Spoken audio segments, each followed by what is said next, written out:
पित्त का हिस्सा बहुत क्लियर है, एकदम स्ट्रेट फॉरवर्ड है कि घी ज्यादा खाएंगे पित्त आपका हमेशा सम रहेगा। और ज्यादा घी खाने का जो समय है वो बारिश के दिनों में और ये जो गर्मी के दिन होते हैं ना, उस समय घी ज्यादा खाइए ताकि पित्त को कंट्रोल करके रखे। और वात के लिए मैं पहले ही बता चुका हूं, शुद्ध पित्त। अभी ये जितनी बात है आप सोचो कितनी सरल है, बस हमें अपनी जीवन शैली में थोड़ा बदलाव करना है। जीवन शैली में बदलाव से पहले मन में संकल्प लेना है कि जी हम तो ऐसे ही चलेंगे, दुनिया जिधर जाए जाए हमें उससे मतलब नहीं, हम तो ऐसे चलेंगे। तो ये 3 चीजें अगर आपने देख ली तो बहुत अच्छा है। अब थोड़ा आगे चलें, अब और दूसरी चीजों पे मैं चलता हूं कि और कौन कौन सी चीजें हैं जो आपके आसपास हैं और आपके वात पित्त कफ तीनों को सम पे लाने में मदद कर सकती है। ये तीनों समभाग में रहें तो अच्छा होता है। और कौन कौन सी चीजें हैं? तो भागवती जी कहते हैं रसोई के बाहर जाने की जरूरत ही नहीं, सब वहीं है। भागवती जी ने एक सूत्र लिखा है, दुनिया का सबसे बड़ा औषधि केंद्र हमारा रसोई घर है। सबसे बड़ा औषधि केंद्र रसोई घर है। अब दुर्भाग्य से हम रसोई में जिनको मसाला कहते हैं ना, मसाला, वहां मसाला कुछ नहीं है, सब औषधि है। मसाले का और औषधि का अंतर मालूम है? ये मसाला तो शब्द ही भारत का नहीं है, पहले तो ये बता दूं। ये अरबिक शब्द है, फारसी से अरबी में आया, अरबी से हमारे घुस गया, हिंदी में और जगह जगह घुस गया। ये विदेशी आए तो ये शब्द भी आया। हिंदुस्तान में 17वीं 18वीं शताब्दी का साहित्य जब मैं पढ़ता हूं तो जब तक मुगलों का राज्य रहा तब तक मसाले शब्द का बहुत उपयोग है। मुगलों के राज्य के पहले एक भी जगह किसी भी शास्त्र में मसाला नहीं है। चरक संहिता पढ़ी मैंने, कहीं भी मसाला नहीं है उसमें। सुश्रुत में कहीं मसाला नहीं है, बागवट की कहीं मसाला नहीं है। पुराने जितने लेखक हुए हैं ना 10वीं शताब्दी के पहले के, कहीं भी किसी ने मसाले शब्द का इस्तेमाल ही नहीं किया। हर जगह है तो औषधि है, औषधि औषधि, जीरा औषधि, धनिया औषधि, ये औषधि के रूप में है। तो इनकी जो प्रॉपर्टीज हैं रसोई घर की, औषधियों की, ये सब आपके चिकित्सा के लिए है। अब मुझे समझ में आता है कि हमारे पुराने जमाने की माताएं बहनें, जो हमारी दादी हैं, नानी हैं, उन्होंने अपनी अपनी बेटियों को जो कुछ सिखाया, सब्जी बनाना तो क्या क्या डालना, जीरा चाहिए, धनिया चाहिए, हींग चाहिए, मात्रा कितनी कितनी चाहिए, वो सब बड़े वैज्ञानिक और चिकित्सक लोग रहे होंगे।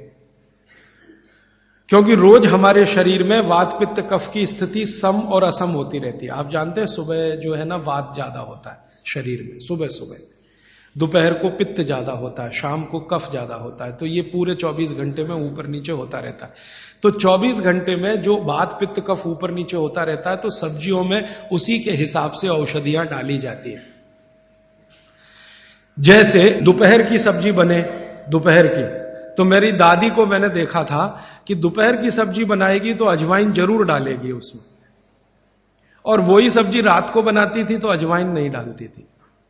तो एक दिन मैंने दादी से पूछा कि यही सब्जी दोपहर को मैंने खाई तो इसमें अजवाइन थी, शाम को खाई तो नहीं, क्यों?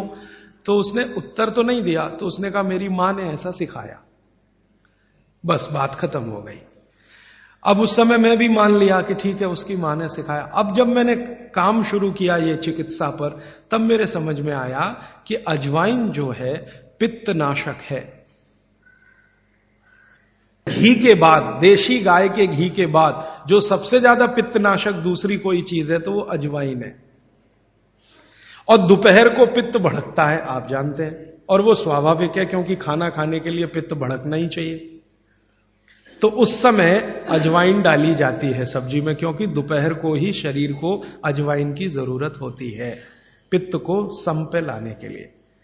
तो भारत में ज्यादातर माताएं बहनें ये बात जानती हैं कि दोपहर की सब्जी में अजवाइन चाहिए।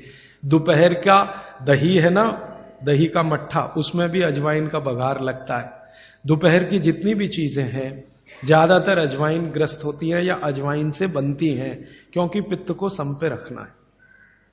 तो आप सोचो, जो लोग ये कर रहे हैं वो बिना कहे कितना बड़ा काम कर रहे हैं। हमने उसका वैल्यूएशन नहीं किया, ये हमारी मूर्खता। हमारे यहां तो एक बहुत बड़ा दुष्कर्म इस देश में हुआ है। अंग्रेजों के हम गुलाम हो गए, तो सब कुछ हम भूल गए, अपनी चीजें। अंग्रेजों ने जो सिखाया वही हमें याद है। तो हम जीडीपी का कैलकुलेशन करते हैं अंग्रेजों के फॉर्मूले से। जीडीपी निकलता है इस देश का, ग्रॉस डोमेस्टिक प्रोडक्ट। तो मैंने बहुत बार इस देश के अर्थशास्त्रियों से पूछा कि जीडीपी में आप विचित्र विचित्र कैलकुलेशन करते हैं। जैसे भारत की पुलिस है, उस पर जो खर्चा हो रहा है वो जीडीपी का हिस्सा है। अगर चोरियां बढ़ी, डकैतियां बढ़ी, तो पुलिस का खर्च बढ़ेगा तो जीडीपी बढ़ेगा।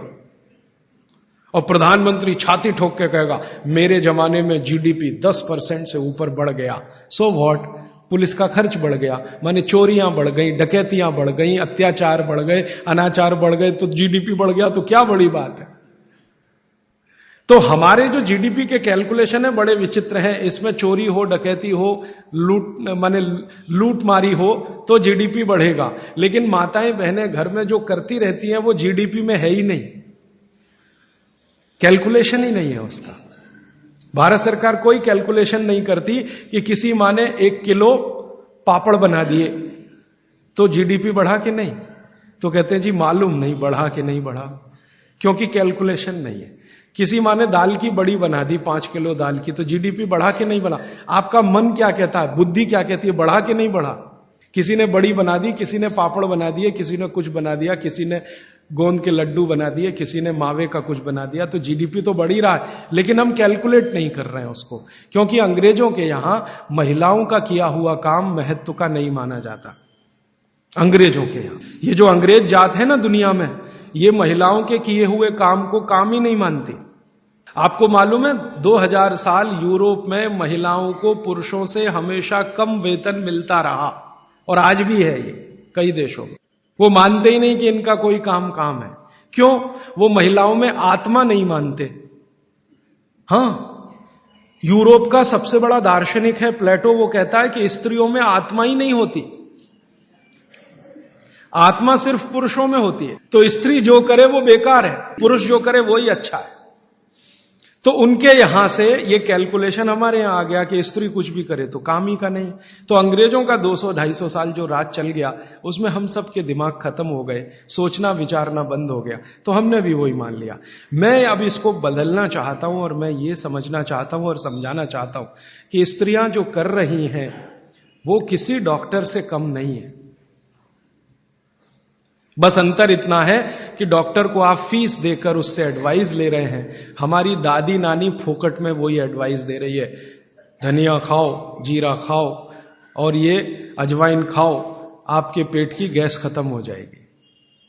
और ये 3500 साल से वैसे का वैसा ही है, अजवाइन खाओ तो गैस खत्म होती ही है। कभी भी आप करके देख लो। आप में से किसी को भी बहुत गैस बनती हो, पेट में एसिडिटी की तकलीफ हो, आज से शुरू कर दो। आप खाना खाया तो उसमें ध्यान रखो अजवाइन ज्यादा रहे, दाल में, सब्जी में, वगैरह वगैरह। और अगर नहीं कर पा रहे हैं तो खाना खत्म करते ही थोड़ी अजवाइन खा लो। अजवाइन ज्यादा तकलीफ ना कर दे, उसका बैलेंस है काले नमक के साथ, तो थोड़ा अजवाइन और काला नमक मिला के हर खाने के बाद खा के देख लो। 3 दिन में ना आपकी गैस बंद हो तो आप जो कहो मैं हारने को तैयार। ये गारंटी मैं नहीं दे रहा हूं, ये गारंटी अजवाइन दे रही है, मेरी गारंटी नहीं है, अजवाइन की गारंटी है। तो वो कहते हैं बागवट जी कि पित्त को सम रखने के लिए हमारे रसोई में घी के बाद जो दूसरी चीज है वो है अजवाइन।